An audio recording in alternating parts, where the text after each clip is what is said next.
गौस साहब नमस्कार। नमस्कार सर। कैसे हैं सर? सर बिल्कुल ठीक ठाक हूँ सर। अच्छा सर, मेरे पास अपने ऑनरेरी लेफ्टिनेंट हाजरा साहब का एक बार कॉल आया था।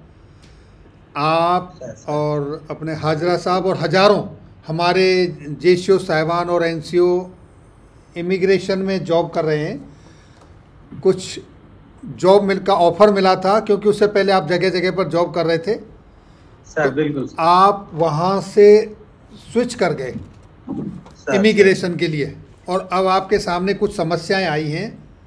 सर उन्होंने वो दस्तावेज भी मेरे पास भेजे हैं, जो कि मैं सारे यहाँ लेके रखा हूँ। ये मैंने स्टडी किया। इनको स्टडी करने के बाद मैंने पाया कि यहाँ दस्तावेज में ऐसा ऑप्शन है इधर साइड, यानी आप भी चाहें तो बीच में छोड़ के जा सकते हैं, और वो एम्प्लॉयर अगर चाहे तो वो भी आपको 1 महीने के नोटिस पे टर्मिनेट कर सकते हैं।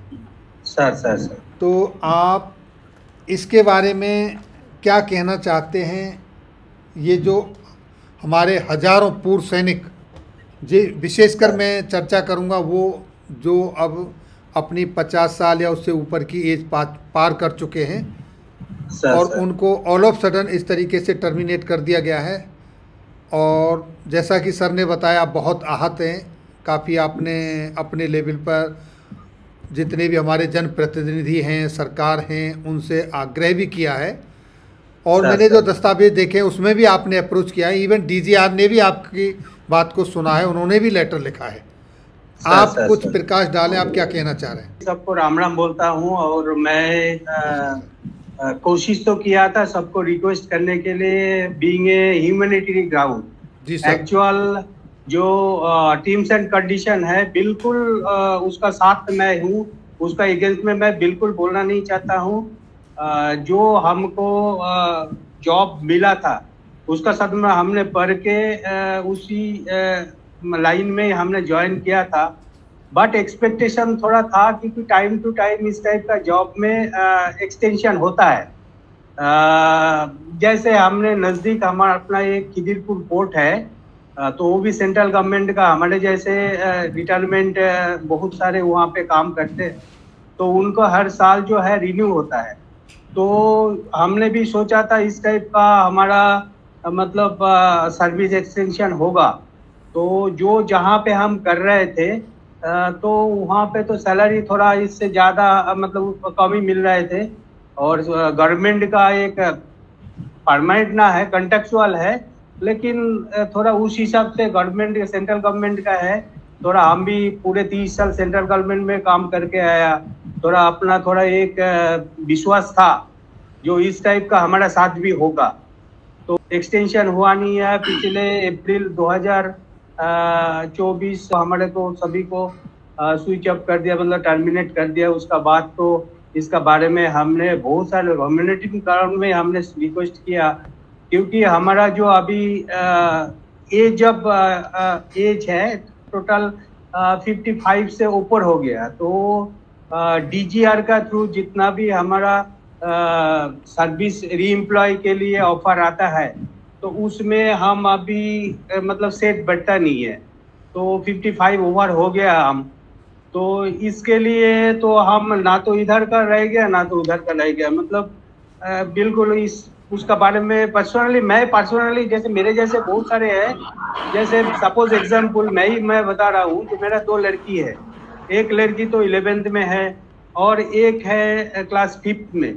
तो उनका जो है पढ़ाई का आगे बढ़ाना, उसका बाद आफ्टर रिटायरमेंट का बाद तो रिटायरमेंट करने से पहले सर्विस करने का समय जो हमारा लाइफस्टाइल था, जो हमारा पेमेंट था, उसका तो बिल्कुल मतलब 1/4 हो जाता है। तो उसी पैसा में मतलब मैनेज करना बहुत ही मुश्किल है। तो और यहाँ अगर मैं आपको ये कहना चाहता हूँ कि सर आप सर जिस तरीके से एक गवर्नमेंट डिपार्टमेंट में इतनी लंबी सर्विस करके आए, और सर आप ऑलरेडी सिविल में कहीं जॉब कर रहे थे जिससे आपका काम चल रहा था, लेकिन एक गवर्नमेंट का ऑफ़र मिला, तो सर आपने इस विश्वास पे कि जैसे कि मैं गवर्नमेंट में जॉब करके आया हूँ, फिर से एक ऑफ़र मिल रहा है, और आपने पहला भी एक्सपीरियंस देखा है दूसरे डिपार्टमेंट का, वो रिव्यू होता रहता है। सर अगर सर आपका सर सर परफॉर्मेंस ख़राब है, किसी कारणवश आप अप टू सेटिस्फैक्ट्री लेवल तक काम नहीं कर पा रहे हैं तो उस कंडीशन में टर्मिनेट हो जाता है। लेकिन यहाँ ऐसा कुछ नहीं हुआ। यहाँ तो एज ए होल ग्रुप जितने भी थे हजारों, उनको एक साथ टर्मिनेट कर दिया गया।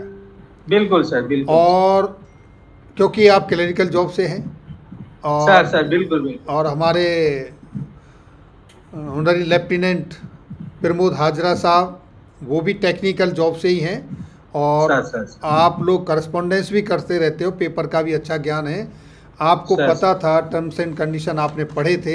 तो हाजरा साहब मैं यहाँ ये पूछना चाहता हूँ कि आप क्या चाहते हो जब वैकेंसी नहीं है और गवर्नमेंट आपको अब किस आधार पे ले और क्यों ले?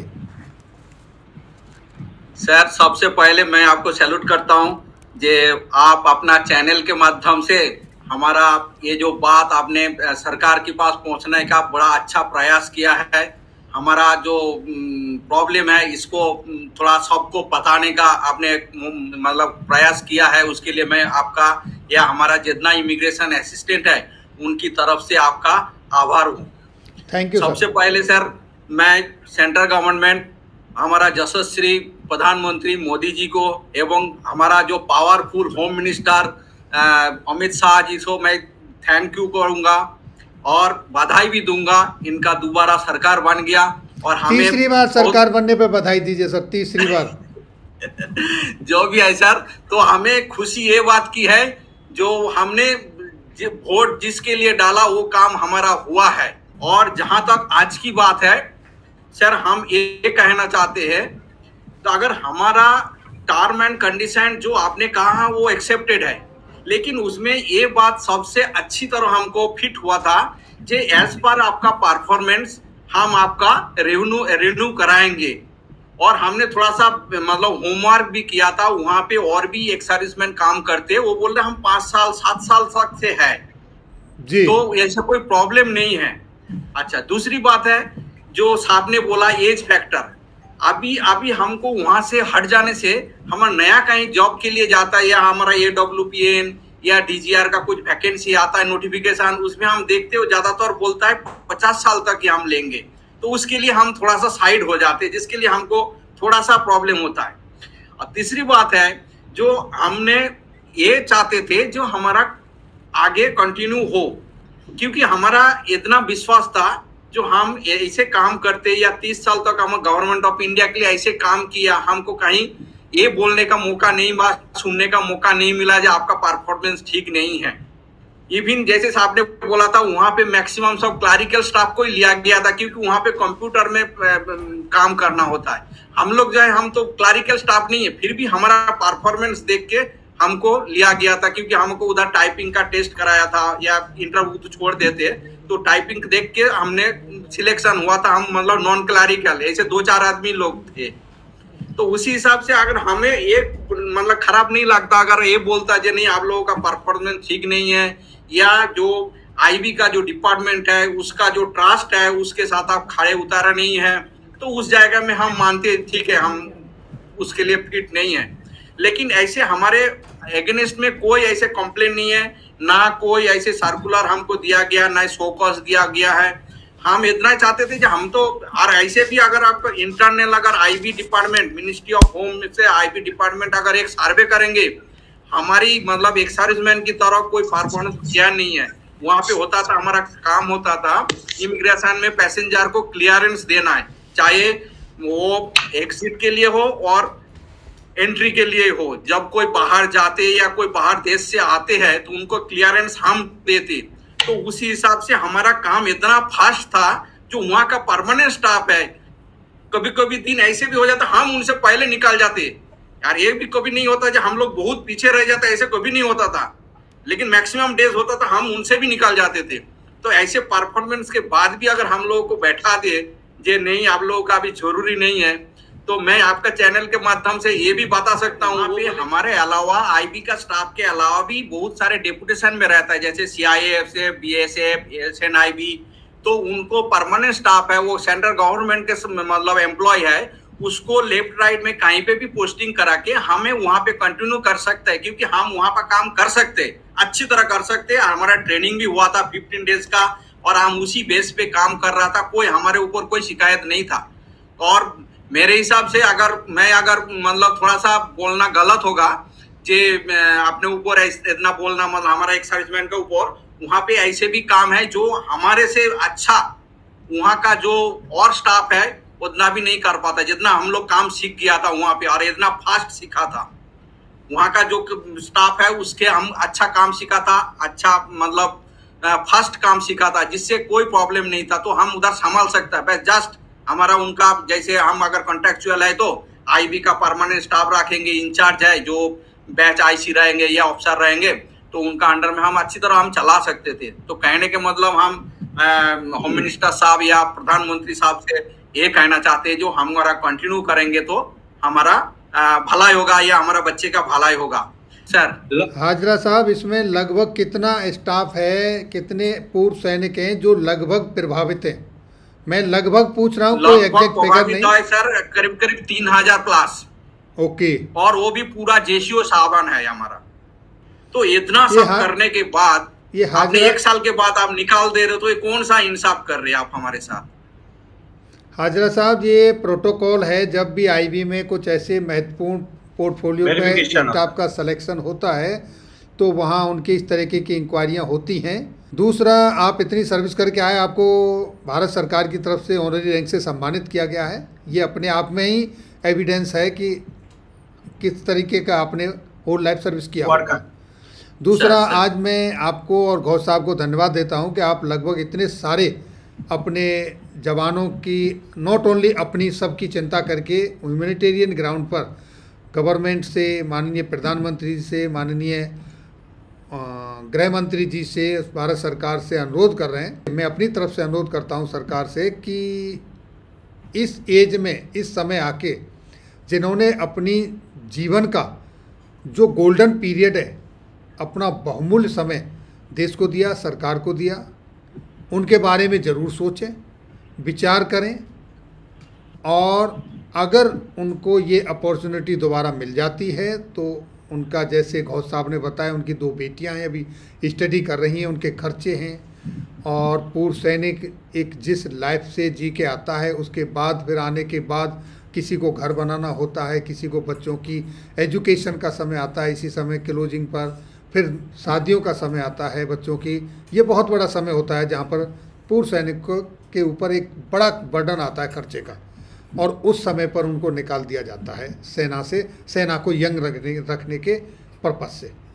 तो ये फिर पुणे में तो आप सभी की तरफ से, भारत सरकार से, अपने गृह मंत्रालय से, उन सब से अनुरोध करूँगा, करबद्ध विनती करता हूँ कि जो अपने हजारों पूर्व सैनिक आज जो अपने लगे हुए जॉब को सिर्फ इस विश्वास पर कि ये गवर्नमेंट का पोर्टफोलियो है, और क्योंकि वो गवर्नमेंट के ही पोर्टफोलियो में जॉब करके आए हैं, तो उस आशा को, उस उम्मीद पे जो पुराने जॉब को छोड़ के आए हैं, अब दोबारा वापस जाने पर एज फैक्टर सामने आता है, तो इस पर ज़रूर विचार करें। मैं सरकार से ये अनुरोध करता हूँ, मतलब सरकारी बहुत सारे डिपार्टमेंट है जहाँ पे हमारा जो एबिलिटी, जो क्वालिफिकेशन लेके, जो अपना एक्सपीरियंस जो था, उसी आधार पे अगर दूसरा कोई डिपार्टमेंट में ऐसे कॉन्ट्रेक्चुअली कुछ हमारे को ऑल्टरनेटिव जॉब अगर मतलब, जैसे सपोज एग्जांपल मैं बता रहा हूँ सर, जैसे एसएसबी का सिविल सेक्शन बिल्कुल डिमोलाइज कर दिया था, उनको क्या है आईबी में मार्च कर दिया था। तो अभी भी आईबी में बहुत सारे एस्टेब्लिश के लिए उनको रखा गया है। अदर्स बहुत सारे रिसोर्सेस है जहाँ पे कॉन्ट्रेक्चुअल एम्प्लॉय लिया जा रहा है। तो as over and above as factor के लिए जो, क्योंकि हम ये तो फिट बैठ नहीं रहे एज में, वहाँ पे भी वैकेंसी है, बट हमारा एज जो है वो फैक्टर में मतलब मैच नहीं कर रहे। तो इसलिए एज एन ओवर मतलब उस ग्राउंड में अगर हमारे को कंसीडर करे, जस्ट मेरे सरकार से गुजारिश करता हूँ, तो हमारे ये 2-3 साल अगर मेरे को जैसे मिल रहा था हमारे को, तो उस टाइप का जॉब अगर मिल जाते तो हमारा जो सर्विस लाइफ जो है थोड़ा स्मूथ हो जाता, और सरकार से बहुत आभारी रहते। जस्ट यही मेरा रिक्वेस्ट है। थैंक यू घोष साहब, और थैंक यू हाजरा साहब। आप लोगों ने आवाज़ उठाई और मैं बहुत ही आपका आभारी हूँ कि आप पूर्व सैनिकों की आवाज़ उठा रहे हैं, ना कि सिर्फ अपनी। ये एक बहुत बड़ा आपका मैं उसके लिए धन्यवाद दूंगा और मैं चाहूँगा कि इसी तरीके से सब एक दूसरे का सहयोग करें, मिलजुल के चलें। और सरकार से उम्मीद ही नहीं, मुझे विश्वास है कि अगर उनके कानों तक ये आवाज़ जाएगी तो ज़रूर इस पर विचार करेंगे। आपने ये आवाज़ उठाई उस सबके लिए आप सभी का धन्यवाद। सर मैं भी आखिर में सर पूरा इमिग्रेशन असिस्टेंट की तरफ से कैप्टन लखनदर साहब को एवं उनका चैनल सैनिक वेलफेयर को बहुत बहुत सर धन्यवाद देता हूं। सर इसमें धन्यवाद देने की कोई आवश्यकता नहीं है, ये आपका धन्यवाद। और मेरे सारे व्यूअर्स को जय हिंद, जय भारत। जय हिंद साहब।